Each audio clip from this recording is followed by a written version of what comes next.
Have you ever sat down and pondered life's questions and wondered, how do they make chicken nuggets? Well, today we're about to find out. So the very first thing we're going to have to do is give these a little tasteroni to get a baseline chicken nugget taste test.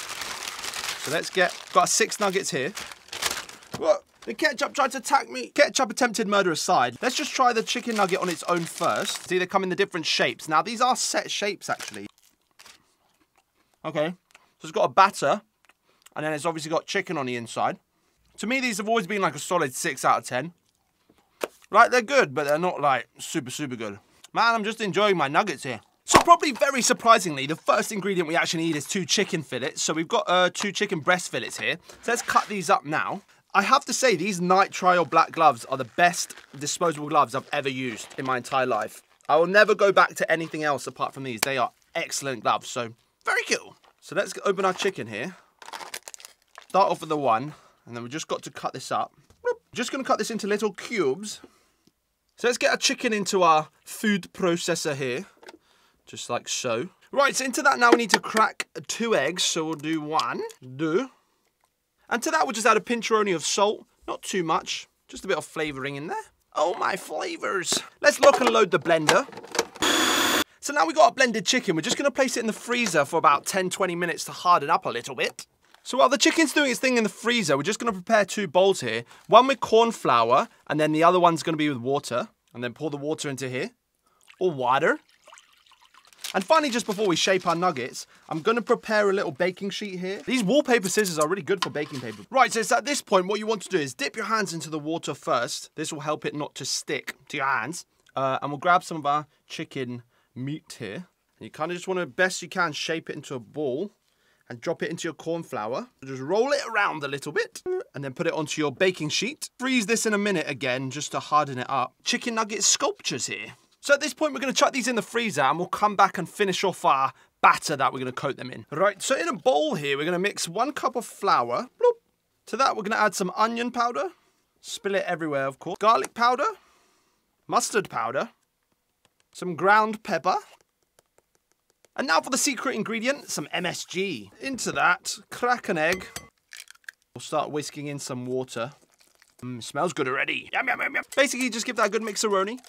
Right, let's just give the surface a quick little wiperoni here. Now at this step, we can work with them a bit more. They're harder now, so let's get them into our batter here. We want to work quite quickly because obviously the more they heat up, the harder this gets. So you just drip the excess off and then place them back onto your sheet here. So while we wait for our nuggets in the freezer, I'm going to show you how to make ketchup now. This is basically a very, very similar recipe. It might not be exactly the same, but it's going to taste pretty bang on. Let's just give it a quick little tasteroni with our tasting spoon here. So using our mini blender, let's just plug that in. We're going to start off with tomato puree. So let's squeeze some in there. A good amount. Next into the mix, you want to add some water. So not too much, about that will do. And also some vinegar, about the same amount. Add in some corn syrup, this will help the texture. To that, also add some salt, touch of sugar, garlic powder, and some onion powder. Right, there's our ketchup. It looks delicious. You might want to cook this on the stove for a little bit. It will add some thickness and some of the flavors will blend in a bit better. But this is good to go now if you want. Right, these are just about ready to go in. Let's start with our first one. See how it cooks. They do look good. So here's our homemade nugget, and obviously this is the one from McDonald's. Let's try the homemade one first and see what it's like. That is seriously good. Flavour is on point. Save that last bite for a second. Obviously ours is quite a fair bit bigger than McDonald's, but let's try theirs again to compare the flavours. Very, very similar. Seasoning is extremely close. I would say theirs is a slightly different flavour. There's something about it I can't quite figure out exactly what is different to ours.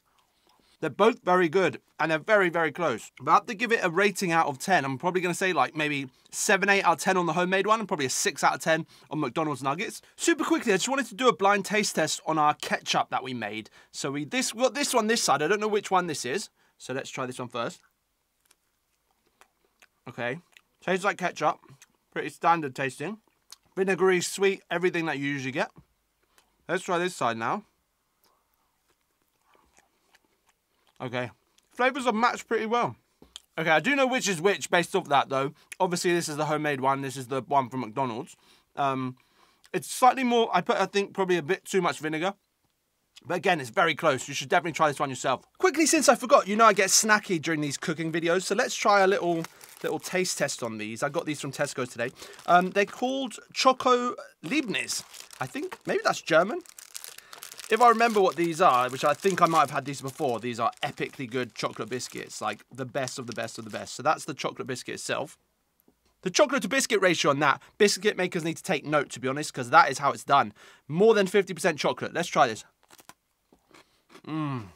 That's an easy 9 out of 10.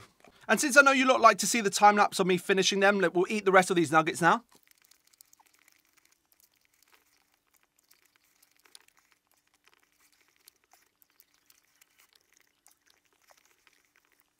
Right, well, there we are. I told you I'll be making videos here every day, so make sure you subscribe to never miss them. You can click the little subscribe button wherever it is.